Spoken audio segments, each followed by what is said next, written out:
நரம்பு சூடுக்கு இதாகும்போது நரம்பில் இப்போ கொலஸ்ட்ரால் எந்திரிக்குது. ஒவ்வொருத்தர் ட்ரெயினில் அடிபட்டிருப்பாங்க. இவ்வளோ மண்டை கொடுக்குறக்கு Satyabama Institute of Science and Technology, Chennai and Sri Perumbudur.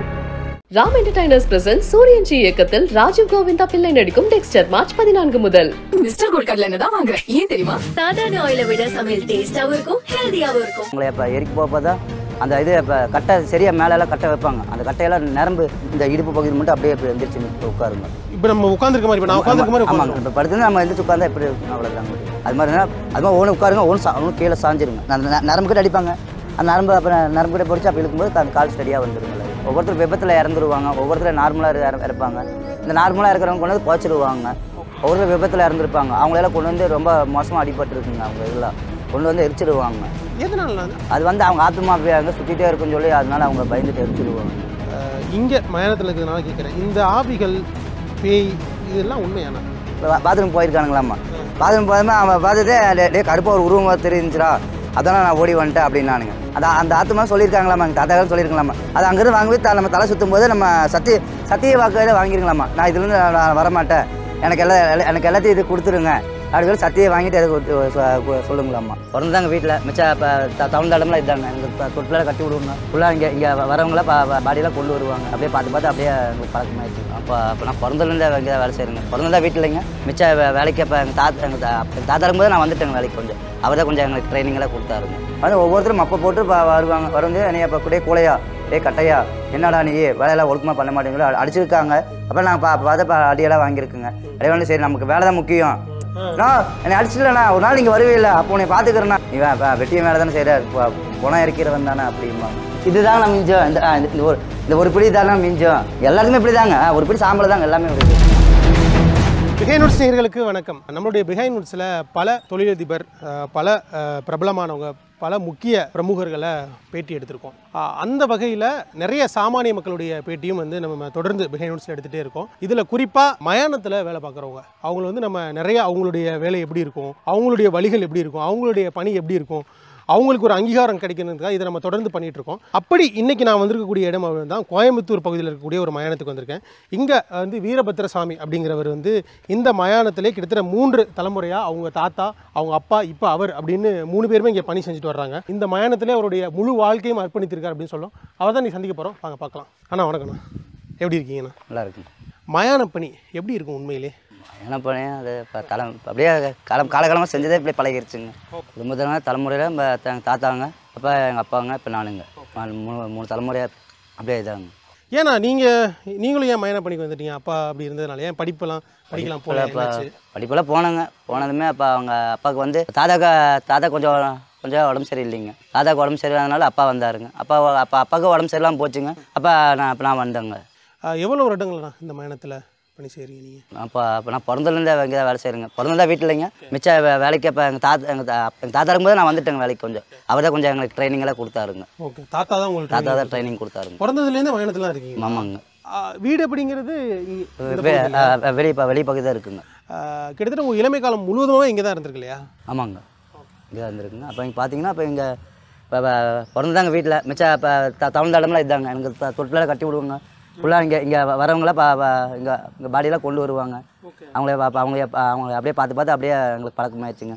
அங்கே அப்படியே இப்போ சின்ன குழந்தைல இப்போ எங்கள் அப்பாங்க, எங்கள் தாத்தா, எங்கள் அம்மாவங்களும் இங்கே தான் வேலை செஞ்சுட்டு இருந்தாங்க.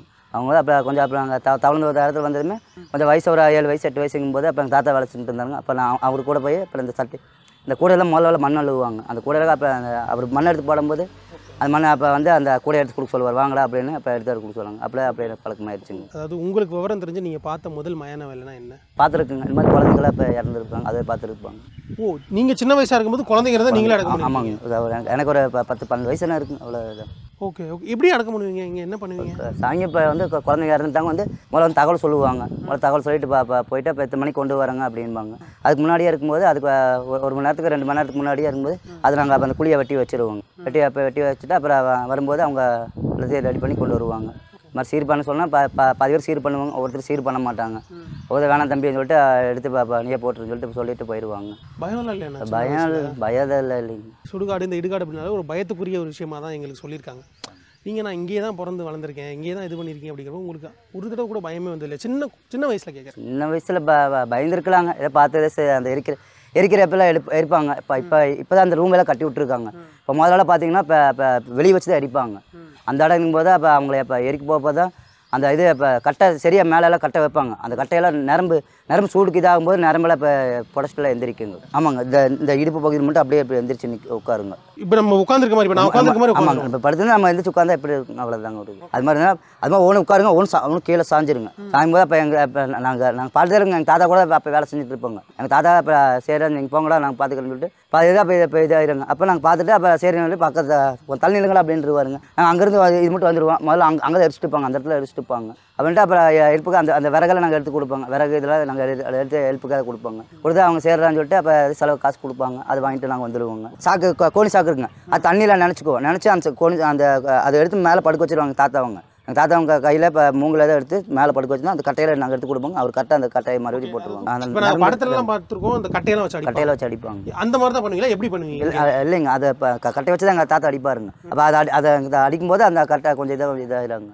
அடிக்கும்போது என்ன ஆகும்? இப்போ செதையுமா இல்லை அப்படியே சதையாதுங்க? நரம்பு கிட்ட அடிப்பாங்க. அந்த நரம்பு அப்புறம் நரம்பு கிட்ட பிடிச்சி அப்போ இழுக்கும்போது அந்த கால் ஸ்டடியாக வந்துடுங்களா. இது கிட்டத்தட்ட கஷ்டமான வேலை தானே? ஆமாங்க, ஃபுல்லாக எல்லாமே கஷ்டம் தாங்க. சாப்பிட்றதுக்கும் டைம் கிடைக்காதுங்க அவங்களுக்கு எல்லாத்துக்கு. இப்போ ஒரு இடுகாடுக்கும் சுடுகாடுக்கும் என்ன சம்மந்தம் கொஞ்சம் சொல்லுங்களேன். ஏன்னா இது எல்லாருக்குமே இருக்கக்கூடிய ஒரு கேள்வியாக இருக்குது. இன்றைக்கி நைட் இறந்துட்டாங்களா, இன்றைக்கி நைட் இறந்துட்டாங்க வச்சுங்களேன். அவங்க சரி நைட்டை துணையோட போட்டு ஏன் தனியாக போகிறாங்கன்னு சொல்லிட்டு நைட்டோட இது பண்ணிட்டு ஒரு கோழியை வந்து அவங்க காலுக்கிட்ட கட்டி வச்சுருவாங்க. கோழியை கட் பண்ணிடுவோம். கோழியை கட் பண்ணதுமே அப்புறம் அவர் சுற்றி அவரை ஒரு 3 சுற்றுவானுங்க. அவரை அதை சுற்றினதுமே அப்புறம் அந்த இது பண்ண நான் அந்த கோழியுமே தலைமை நாங்கள் அங்கேயே போட்டு வந்துடுவோங்க. ஏன்னா இப்போ நிறைய பேர் எரிக்கவும் செய்கிறாங்க, சில பேர் புதைக்கவும் செய்கிறாங்க. அது பார்த்தீங்கன்னா இப்போ ஒவ்வொருத்தர் விபத்தில் இறந்துருவாங்க, ஒவ்வொருத்தர் நார்மலாக இருப்பாங்க. இந்த நார்மலாக இருக்கிறவங்க கொண்டு வந்து புதைச்சிருவாங்க. ஒவ்வொருத்தர் விபத்தில் இறந்துருப்பாங்க, அவங்களெல்லாம் கொண்டு வந்து ரொம்ப மோசமாக அடிபட்டுருக்குங்க. அவங்க இதெல்லாம் கொண்டு வந்து எரிச்சிடுவாங்க. எதனால அது வந்து அவங்க ஆத்மா அங்கே சுற்றிட்டே இருக்குன்னு சொல்லி அதனால அவங்க பயந்துட்டு எரிச்சிடுவாங்க. எரிச்சா புகையோட கலந்து போயிடும். எரிச்சா அந்த ஆத்மா வந்து இருக்காது அப்படின்னு சொல்லுவாங்க. இப்போ இது வந்து புதைக்கிற ஏரியா ஃபுல்லா? ஆமாங்க, இதெல்லாம் புதைக்கிற கூட பிறந்த தம்பிங்க. அவர் பாடி நீங்க தான் நடக்கும்? அவர் பாடி நான் தான் எரிச்சுங்க. அந்த ஆமாங்க, கூட பிறந்த தம்பிங்க நான் தான் எரிச்சேங்க அவன் தம்பியை. அவர் காரியெல்லாம் நீங்கள் பண்ணி நீங்களே எரிக்கிறீங்க அப்படின்னா அது எப்படி இருந்துச்சு? அப்படியே பழகிருச்சுங்க. எங்கள் தாத்தா காலத்துலேருந்து அப்படியே பழகிருச்சுங்க. அவரே ட்ரைனிங் கொடுத்தாருங்க. ஆனால் சொந்த தம்பிக்கே வந்து நம்ம இந்த காரியம் பண்ணி அடக்கம் பண்ணுறோம் அப்படிங்கிறப்போ எப்படி இருந்துச்சு? கொஞ்சம் ஆமாங்க, மனசெல்லாம் ரொம்ப வலிச்சதுங்க. இப்போ நீங்கள் எல்லாருக்கும் பண்ணுவீங்க, ஆனால் உங்களுக்கோ உங்கள் குடும்பத்துக்குன்னு வர்றப்போ நீங்கள் தான் பண்ணிக்கணும். நான் தான் பண்ணிக்கணும். வெளியே யாரும் வர மாட்டாங்க. தாத்தாக்கு அப்பா பண்ணாருங்க, அப்பாவுக்கு நான் தான் பண்ணேன். அப்போ தம்பிக்கு அப்போ நான் தான் பண்ணுங்க. அப்பா இருக்காரா உங்களுக்கு? அப்பாவே இறந்துட்டாருங்க. அப்பாவுக்கு நீங்கள் தான் பண்ணுங்க? அப்பாவுக்கு நான் தான் பண்ணுங்க. வலிங்கிறது எல்லாருக்குமே ஒன்று தான். இப்போ இங்கே வர்றப்போ யார் ரொம்ப இந்த கத்தி கூப்பாடு போட்டு நடக்கும் இல்லையா, அது இங்கே தான் நடக்குமா? குழந்தைங்க ஏரியாவில் நடக்குமா இல்லை எல்லா பெரியவங்களுக்கு நடக்குங்க, சின்னவங்களுக்கு நடக்குங்க. ஒருத்தர் காலேஜ் படிச்சுட்டு இருந்தாருங்க. அவர் தினம் பாட்டன் ஜாமிக்கு அந்த காலையில் பேப்பரை போட போவாருங்களாம்மா. பாட்டன் ஜாம்புங்களாம்மா. அது காலையில் 5 மணிக்கு வந்துச்சு போயிடுவாருங்களாம்மா. அப்போ வேலையெல்லாம் முடிச்சுட்டு ஒரு 8 மணிக்கு போது காலேஜ் கிளம்பிடுவாருங்களாம்மா. அப்படி இருந்தாங்க. அப்படி இருக்கும்போது சரி பேப்பர் போட இடத்துக்கு போனாருங்களாம்மா. அவர் அப்புறம் தண்ணி லாரி ஆக்சிடென்ட் ஆகி இறந்துட்டாருங்க. அவர் ஸ்டூடெண்ட்டு பிரின்ஸிபால் எல்லாம் வந்திருந்தாங்க. வந்து எல்லாமே அழுதாங்க. அவங்க அப்பா அம்மா எல்லாரும் வந்து ரொம்ப கூப்பாடு போட்டு அழுதாங்க. கிட்டத்தட்ட எத்தனை வருஷமா இது இருக்குது, இந்த இடுகாடு இருக்குது? இந்த இடுகாடு இப்போ எங்கள் தாத்தாவே இல்லைங்க. எங்கள் தாத்தாக்கு முன்னாடியே இந்த இடுகாடு இருந்துருக்குங்க. அப்போ எவ்வளோ பாடிஸ் இங்கே அடக்கம் பண்ணிட்டு இருக்கும் தோராயமாக கேட்குறேன்? 1 லட்சம் பாடியே தான் இருக்குங்க. தலைமுறை இருக்குங்க. 1 லட்சம் பாடி. நானே கம்மியாக தான் சொல்கிறேங்க. இப்போ பழைய சுடுகாடுங்க. எங்கள் தாத்தாவே இல்லைங்க. எங்கள் தாத்தாவே இருந்திருக்கலாம். அப்படி நான் ஒரு பாடி அடக்கம் பண்ணிட்டு அது கொஞ்ச நாள் கழிச்சு திருப்பி அது மேலே குழி தோண்டி இன்னொன்று அடக்கம் பண்ணுவீங்களா? எப்படின்னா அது இல்லைங்க, அவங்க பிரிப்பட்டாருங்க. இப்போ வந்து ஒரு ஐயா இறந்துட்டாருங்க. அந்த அம்மா உயிரோடு தான் இருப்பாங்க. இப்போ அந்த அம்மா உயிரோடு இருக்கும்போது அப்போ நாங்கள் தோண்டி நாங்கள் அடக்கம் பண்ணிடுவோங்க. இப்போ அந்த ஐயாவை அடக்கம் பண்ணிடுவோங்க. அடக்கம் பண்ணிட்டு பக்கத்தில் அவங்க இப்போ பார்த்தீங்கன்னா ஒரு 2 மாதம் 3 மாதம் போயிருங்க. போய் அந்த அம்மாவுக்கு உடம்பு சரியில்லாமல் அந்த அம்மா இறந்துருவாங்க. இப்போ இறந்தனால இப்போ வருவாங்க. வந்ததுமே இப்போ தம்பி இல்லைடா, இப்போ போன ட்ரிப்பு நம்ம போச்சமில்லடா அப்பா குழிக்கிட்ட அப்பா குழியில் தோண்டி இப்போ அடக்கம் பண்ணிடுங்கடா அப்படின்ட்டுருவாங்க ஒருத்தர். ஓகே, அதாவது இப்போ ஹஸ்பண்ட் அண்ட் ஒய்ஃப் 2 பேரும் பிரிச்சு வைக்க மாட்டாங்க. முதல்ல ஹஸ்பண்ட் இறந்துட்டாருன்னா அவரை புதைச்சிருவீங்க, கரெக்டா? ஆமாங்க. கொஞ்ச நாள் கழிச்சு மனைவி இருந்தாங்கன்னா அதிலே திருப்பி அதிலே அடக்கம் பண்ண சொல்லிடுவாங்க. இந்த சுடுகாடை 2ஆக பிரிச்சிருக்கீங்க இல்லையா? இது வந்து புதைக்கிற இடம், அந்த சைடு எரிக்கிற இடம். ஆமாங்க. ஓகே, இது என்ன கட்டணம்னா? இப்போ எரிக்கிறதுக்கு இங்கே சாங்கி பண்ணுவாங்க. இங்கிருந்து சாங்கி பண்ணி வெளியிட்டு போய் எரிப்பாங்க, இல்லைன்னா புதைப்பாங்க. இது வந்து இப்போ படுக்க வச்சிருவாங்க இந்த இடத்துல. நீங்கள் வெளியிருந்து அந்த முக்கெல்லாம் இருந்துச்சு பார்த்தீங்களா, அதை திருப்பிட்டு உள்ளே கொண்டு வருவாங்க. உள்ளே கொண்டு வந்து இந்த இடத்துல படுக்க வச்சிருவாங்க. இந்த இடத்துல படுக்க வச்சுட்டு அவங்களுக்கு அப்போ வாக்கரிசி எதை போடுவாங்க. வாக்கரிசினா அவங்களுக்கு வந்து சாப்பாடு மாதிரிங்க, எல்லாருமே சொந்தக்காரங்க சேர்ந்து சாப்பாடு போடுற மாதிரி போடுவாங்க எல்லாருமே. மயானத்துக்கு இந்த சாங்கியம் பண்ணுறப்ப தலையை வந்து தெற்கு பார்த்து தான் வைக்கிறாங்க. அது ஏன்னா வீட்டிலேருந்து வரும்போதுங்க தலை வந்து வீட்டை பார்த்த மாதிரி தான் வந்துட்டு இருக்குங்க. இங்கே வந்து அந்த முக்கில் வந்து திருப்பிடுவாங்க. திருப்பினதுமே கால் வந்து சுடுகாட் மயானத்தை பார்த்த மாதிரி இருக்குங்க. வாயும் காலையும் கட்டுறாங்கல்ல, எதுக்குண்ணா அது? வாயை இப்போ கால் வந்து இதாகிருங்க, விரிஞ்சிருங்க. விரிஞ்சினால இப்போ ரொம்ப விரைச்சி போயிருங்க அது. அப்போ வாய் வந்து இப்போ வாயை கட்டியிருப்பாங்க. வாய் இல்லைன்னா இப்போ குழந்த வாய்க்குள்ள மூத்துக்குள்ள மண் விழக்கூடாது, வாய்க்குள்ள மண் விழக்கூடாதுன்னு சொல்லி கட்டிடுவாங்க. இதில் நம்ம பார்க்கலாம் நிறைய இங்கே பாருங்கள் ட்ரெஸ்ஸஸும் இருக்குது. அதே மாதிரி அவங்க பயன்படுத்தின இந்த மாதிரி அயன் பாக்ஸஸ்ஸு, அப்புறம் அவங்களோட ஷர்ட்டு, அவங்க பயன்படுத்தின பொருட்கள் முதற்கொண்டு இங்கே போட்டு போயிடுறாங்க. இது ஏன்னா அப்புறப்படுத்த மாட்டாங்களா, இல்லை அவங்க வந்து எடுத்துகிட்டு போக மாட்டாங்களா, என்ன இது இப்படி கிடக்கு? அப்புறம் ஒருத்தர் வருவாங்க, வந்ததுமே அவங்க யாபகமாக இருக்குன்னு சொல்லி எடுத்துகிட்டு போய் வீட்டில் துவைச்சி மடித்து வச்சுக்குவாங்க. அவங்க கட்டின வாட்சிங்க, செருப்பெல்லாம் இருக்குங்க. அப்புறம் பில்ட்டெல்லாம் இருக்கும். அப்புறம் வாட்சியெல்லாம் இருக்குங்க. இப்போ மோதிரமெல்லாம் இருக்கும். அப்போ ரிங்கு, அப்போ அந்த கயிறு, அந்த ரிங்கெல்லாம் இருக்குங்க. இப்போ இந்த வேலை பார்க்குறீங்க இல்லையா, இது வந்து உங்களுக்கு எப்படிண்ணா, இது சம்பளம் மாதிரி கொடுக்குறாங்களா இல்லை வந்து? சம்பளம் இல்லைங்கண்ணா, இது தலைமுறை வேலை செஞ்சதுனால அந்த தலைமுறை அப்படியே நாங்கள் ஏற்றுக்கிட்டோங்க. ஒரு பாடி வந்து இப்போ அடக்கம் பண்ணுறீங்க அப்படின்னா எவ்வளோ வாங்குவீங்க? பாடி இதை அடக்கம் பண்ணுறது வசதி அவங்க வசதி பொறுத்தளவுங்க. ஒருத்தர் பணக்காரர் இருப்பாங்க, ஒருத்தர் ஏழை இருப்பாங்க. பணக்காரத்துக்கிட்ட அவங்களே சொல்லுவாங்க, சரி தம்பி எதுவும் பேசாத, நாங்கள் கொடுக்குறது இதாக தம்பி அப்படின்னு அவங்க கொடுப்பாங்க. இல்லாத பட்டவங்க பார்ப்பாங்க. பார்த்தோம்னா அவங்ககிட்ட வந்து அவங்க எங்கிட்ட நல்லா பேசுவாங்க, கேட்க மாட்டாங்க. அவங்க பேசுவாங்க, தம்பி எங்கிட்ட இருக்கிறது இவ்வளோ தானே தம்பி, வாங்கிக்கோடா தம்பி, இதை இந்த மாதிரி நான் நாளைக்கே பார்த்துக்கலாம் அப்படின்பாங்க. சரிங்கன்னு சொல்லி அந்த காசு கொடுப்பாங்க. இது மாதிரி புதைச்சாலும் பெருச்சாலும் அந்த இதை கொடுப்பாங்க. அந்த கதை இப்போ பார்த்தீங்கன்னா அவங்க வேலை செஞ்சாலே அவங்களுக்கு காசுங்க. அப்படி இருக்கும்போது அவங்க குடும்பத்தில் ரொம்ப சொல்லுவானுங்க. அது இப்போ போனாங்க. அப்போ வீட்டில் பார்க்கும்போது வீட்டில் இறந்துட்டாங்க.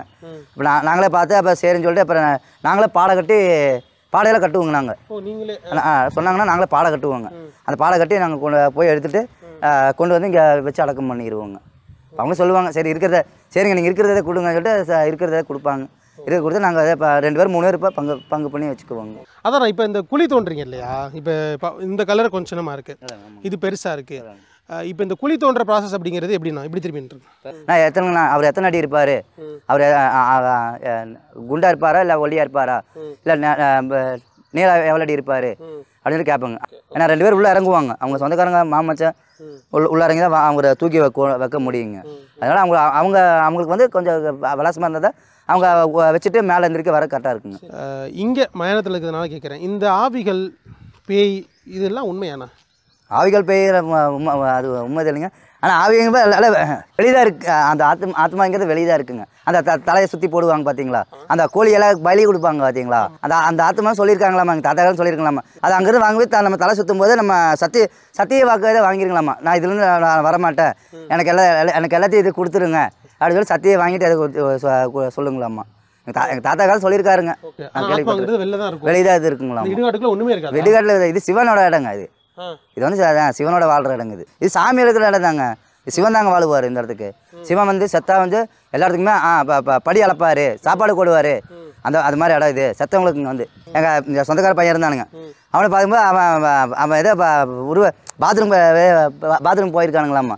பாத்ரூம் போதுமே அவன் பார்த்துட்டு கருப்பாக ஒரு உருவம் தெரிஞ்சிரா, அதெல்லாம் நான் ஓடி வந்துட்டேன் அப்படின்னானுங்க. சரி வாழை போய் பார்க்கலாம்னு சொல்லி நான் போய் பார்த்தேங்க. அந்த இடத்துல பார்க்கும்போது நாங்கள் போட்டு அந்த கோழி இதெல்லாம் சொன்னோம் பார்த்தீங்களா, அந்த கோழி இதெல்லாம் அந்த கோழி மட்டும் தான் கடந்ததுங்க. அதை பார்த்து பயந்து ஓடி வந்துட்டானுங்க. இது வந்து எரிக்கக்கூடிய இடம் இல்லையாண்ணா? ஏன்னா இந்த மாதிரி கம்பி வச்சுருக்கீங்க? இது மாதிரி கம்பி வைக்கலாம்னு வச்சுக்கோங்க. பாடி வந்து இப்போ எரியும் போது பாடி வந்தால் குளிந்துருங்க, இல்லை இருந்தால் குளிந்துருங்க. அப்போ அந்த பாடி நம்ம எடுத்து மேலே வச்சு மறுபடியும் விறகு போட்டு மறுபடியும் எரிக்கணுங்க. அதனால் இப்போ வந்து இந்த ரீசனுக்கு வந்து இப்போ கம்பி வச்சுருக்காங்க. ஆனால் கம்பி எரியறப்ப கம்பி சூடாகும் இல்லையா? ஆமாங்க, கம்பி ஹீட் அடிக்கும். உள்ளே வர முடியாதுங்க எரிஞ்சுன்னா. நம்ம அங்கே அந்த இடத்துக்கு நிற்கணுங்க. இப்போ எரிஞ்சதுன்னு வச்சுக்கோங்களேன், இப்போ 10 வருஷத்துக்கு நாங்கள் அங்கே போய் நின்றுக்குவோங்க. எரியிற மட்டும் நாங்கள் இருப்போங்க. அவங்க கரெக்டாக வேகாது. ஒருத்தர் இப்போ அந்த ஆக்சிடென்ட்ல இருப்பாங்க, ஒவ்வொருத்தர் ட்ரெயினில் அடிபட்டுருப்பாங்க. இந்த மாதிரி விறகுலாம் அடிக்கிட்டு மேலே சேரு போடுவோம். ஏன் போடுறீங்க? இந்த சேரு போடுறது வந்து சீக்கிரம் வந்து வெந்துருங்க. நிறைய இடத்துல சர்க்கரையும் போடுவாங்கல்ல? சர்க்கரையும் போடுவாங்க. ஒருத்தர் அப்போ அவங்க ஊரில் என்னென்ன இது பண்ணியிருக்காங்களோ அதே மாதிரி இங்கே பண்ண சொல்லுவாங்க. அப்படின்ட்டு சரிங்க பண்ணுறோம். சர்க்கரை போடுறதுக்கு என்ன காரணம்? சர்க்கரை நல்லா அது டீசல் விட பெட்ரோல் கொஞ்சம் பயங்கரமாக இருக்குங்க. அது கொஞ்சம் ஆமாங்க நின்று இது வந்து ஒரு 4 செவத்துக்குள்ள முடிஞ்சது. 4 செவத்துக்குள்ள முடிஞ்சதுங்க. இல்லை ஒரு போட்டி போடாமல் சண்டை தொண்டை எல்லாமே இதாங்க நடக்கும். வந்து ஒவ்வொருத்தரும் மப்பை போட்டு வருவாங்க. வந்து என்னைய இப்போ கூடயே கூலையா கட்டையா என்னடா நீ வேலையெல்லாம் ஒழுக்கமாக பண்ண மாட்டேன்னு சொல்லி அடிச்சிருக்காங்க. அப்போ நாங்கள் பார்த்து அடியெல்லாம் வாங்கியிருக்குங்க. அதே வந்து சரி நமக்கு வேலை தான் முக்கியம். ஒரு நான் கிண்டல் கூட பண்ணோம், நீ போயிட்டு இங்கே வருவீல அப்போ நான் பார்த்துக்கிறேன்னா அப்படின்னு சொல்லி நான் பேசியிருக்குங்க. அவரு நேரடியாக நான் சொல்லிடுவேங்க, நான் என்னை அடிச்சிடலண்ணா ஒரு நாள் நீங்கள் வருவீல அப்போ உன்னை பார்த்துக்கிறேண்ணா என்ன விட்டு அவருங்க ஒரு தடவை என்னையாப்பா டே வெட்டியா கூலையா தின்னாங்க இருக்காங்க. அவங்களுக்கு பேர் எல்லாம் நிறைய பேர் மாற்றத்தினர் இருக்குங்க. ஆனால் நான் இப்படி இருந்தும் கூட தொழில் பண்ணுறேங்க. ஆனால் எனக்கு ஒரு பேர் கூட அந்த ஒரு மாற்ற மரியாதை கூட இல்லாமல் நடத்துவானுங்க. ஒவ்வொருத்தரும் வார்த்தை பேசுவாங்க, அவங்க என்னென்னமோ பேசுவாங்க. அப்படின்ட்டு இப்போ அடிக்க வருவாங்க. நான் இவ்வளோ வேலை பார்க்குறேன் ஆனால் என்ன வெட்டியான்னு கூப்பிட்றாங்க அப்படின்னு சொல்கிறீங்க. எந்த அளவுக்கு ஆதங்கமாக இருக்குது வெட்டியான்னு கூப்பிட்றது? பார்த்தீங்கன்னா இப்போ நான் நிறைய பேருக்கு இது இருக்குங்க. ஒரு கடைக்கு போனாலே இப்போ அந்த கடையில் போய் எங்களுக்கு டீ தண்ணி கூட கொடுக்க மாட்டாங்க. தள்ளி நில்ற அப்படிம்பாங்க. ஒவ்வொருத்தருக்கும் போது ஒவ்வொரு ஹோட்டல் கடைக்கும் போயிருக்கணுங்க. ஹோட்டல் கடைக்கு போனதுமே அப்போ அவங்க சொல்லியிருக்காங்க, நீ உள்ள வராதா, நீ வெளியே போய் நில்லு, நீ வெட்டியாண்டா அப்படின்னு இருக்காங்க. வெட்டியா தான் சொல்லுவாங்க. என்ன சரிங்கண்ணா என்னங்கண்ணா நீங்கள் சொல்லியிருக்கீங்களா எனக்கு இப்படி கூப்பிடாதீங்க பிடிக்காது அப்படின்னு சொல்லிட்டு? இல்லைங்க, அவங்க பார்க்கும்போது ஒரு சத்தம் போட்டுருவாங்க, நான் இப்படிலாம் கூப்பிடாதீங்கண்ணா அப்படின்னு. அப்போ எனக்கு திருப்பி கேட்பாங்க, நீ என்னடா வேலை செய்கிற, நீ வெட்டிய வேலை தானே செய்கிற, பணம் இருக்கிறவன் தானே அப்படிம்பாங்க. நம்ம வேலை அப்போ நம்ம செய்கிற அப்போ நம்ம அப்படி தானே கூப்பிடுவாங்களா அப்படின்னு சொல்லி நான் நிறைய டைம் சங்கடம் பட்டுருக்குங்க. கோபம் வரும். அப்போ அவங்கள திட்டவும் முடியாதுங்க. நீங்கள் இந்த வீடியோ மூலியமாக ஏதாவது கோரிக்கை வைக்கணும்னா என்ன வைப்பீங்க? கவர்மெண்ட் ஒரு செலவு பண்ணணுங்கண்ணா. சம்பளம் மாதிரி இப்போ மாதம் ஒரு சம்பளம் மாதிரி போட்டு கொடுத்தாங்கன்னா போதுங்கண்ணா. இப்போ பார்த்தீங்கன்னா எனக்கு ஒரு எதுவுமே இது இல்லைங்கண்ணா. அப்படின்ட்டு நான் போயெல்லாம் எழுதிலாம் கொடுத்தேங்க. இன்னும் அப்போ யாருமே கண்டுக்கலைங்க. யாருமே ஒரு நிலையான வருமானமும் இல்லை உங்களுக்கு? வந்தாதாங்க இது வந்தாதாங்கண்ணா காசு, இல்லைன்னா இல்லைங்க. இப்போ எல்லாத்துக்கும் பேர் இருக்குங்க. பேருக்கும் போது இப்போ அவங்க தின்னங்களுக்கு அப்போ அவங்களுக்கு நல்ல பேராக இருக்குங்க. அவங்களுக்கு நல்ல பேர் இருக்குங்க. எல்லாத்துக்கும் நல்ல பேர் இருக்குது. இப்போ பார்த்தீங்கன்னா எனக்கு தான் ஒரு பேரே இல்லைங்க. ஏன்னா இப்போ பார்க்குறவங்களாம் இது மாதிரி வெட்டியா கூலையா என்னடா இது பண்ணிகிட்டு இருக்க, இது மாதிரி பார்த்துக்கலாம் அப்படின்னு சொல்லிட்டு அப்போ பேசுகிறாங்க. அவங்கள்ட்ட எனக்கு நல்ல பேர் கவர்மெண்ட் இருந்து எடுத்து பண்ணி கொடுத்தீங்கன்னா போதுங்க. இவங்க எல்லாருக்கும் பேர் மாற்றி கொடுத்துருக்காங்க இல்லையா? ஆனால் நீங்கள் பார்க்க வேலையை வந்து உங்களை வச்சு வெட்டியான்னு சொல்லிட்டு இருக்காங்க. அதே தாங்க சொல்லுவாங்க. எங்களுக்கு பேர் மாற்றி கொடுத்தீங்கன்னா கொஞ்சம் போதும். இப்போ சண்டை போட நான் நானே சொல்லுவேங்க, ஏன்னா சண்டை போடுறீங்க, நீங்கள் சண்டை போடாதீங்க. இப்போ சண்டை போட்டாலே இப்போ பார்த்தீங்கன்னா வச்சுங்களேன், இதுதான் நான் மிஞ்சம், இந்த ஒரு பிடி தானே மிஞ்சம். அவங்க ஜாதிக்கும்போது அவங்க ஜாதிக்கெல்லாம் ரொம்ப இது பேசுவாங்க. ஆனால் இங்கே வந்தால் எல்லாமே அவ்வளோதாங்க. இங்கெல்லாம் சமந்தாங்க. எல்லாருமே இப்படி தாங்க, ஒரு பிடி சாம்பல் தாங்க எல்லாமே வருது. ஆனால் இப்போ நீங்கள் என்ன சொல்கிறது, இந்த மாதிரி உயரம் குறைவாக இருக்கீங்க இல்லையா, உங்களை ஏதாவது இந்த கேலி பண்ணுற விஷயங்கள் வந்து நடந்திருக்கா? இங்கே கேலி பண்ணுவாங்க, நான் அது கண்டுக்க மாட்டேங்க. அப்படின்ட்டு சரி இப்போ எல்லாம் கேலி பண்ணுறவங்க தானே, எல்லாம் தெரிஞ்சவங்க தான் பண்ணுவாங்க, தெரியாத பண்ண மாட்டாங்க. பார்ப்பாங்க சரி இப்படி தானே அப்படின்னு சொல்லிட்டு நான் விட்டுட்டு போயிடுவாங்க. அவங்க ஒரு மண்டை கூட காட்டி ஒரு 4 கோடு காமிச்சு தான் உங்களோட தலையெழுத்து அப்படின்னு சொன்னாங்க. அது உண்மையா? தலையெழுத்து இருக்குங்க. ஆமாங்க. இவ்வளோ மண்டை கூட கிடக்கு? ஆமாங்க, இங்கே அப்படி தாங்க. இது வந்து இந்த எலும்புலாம் எவ்வளோ வருஷத்தோட பாடி? இதெல்லாம் இப்போ இருக்குங்க 10 வருஷம் 5 வருஷம்லாம் இருக்குங்க. 10 வருஷம் மக்கி போனால் பாடி மக்கி போகும். இப்போ நீங்கள் சொன்ன மாதிரி இந்த புதைச்ச இடம் அப்படிங்கிறதுனால அந்த எலும்பெல்லாம் இருக்கு இல்லையா? ஆமாங்க, அதெல்லாம் போட்டு நாங்கள் தீய வச்சிருவோங்க. அதாங்க தீய இது பண்ணி திருப்பி அதை தீ வச்சு இது பண்ணி. ஆமாங்க. ரொம்ப நன்றிண்ணா. ஓகேங்க, தேங்க்ஸ்ண்ணா. Thanks. Satyabama Institute of Science and Technology, Chennai and Sriperumbudur. Ram entertainers present சூரியன்ஜி இயக்கத்தில் ராஜீவ் கோவிந்தா பிள்ளை நடிக்கும் டெக்ஸ்டர் மார்ச் 14 முதல். மிஸ்டர் கோல்ட் கடலை தான் வாங்குறேன். ஏன் தெரியுமா? சாதாரண ஆயிலை விட சமையல் டேஸ்டாவும் இருக்கும், ஹெல்தியாவும் இருக்கும்.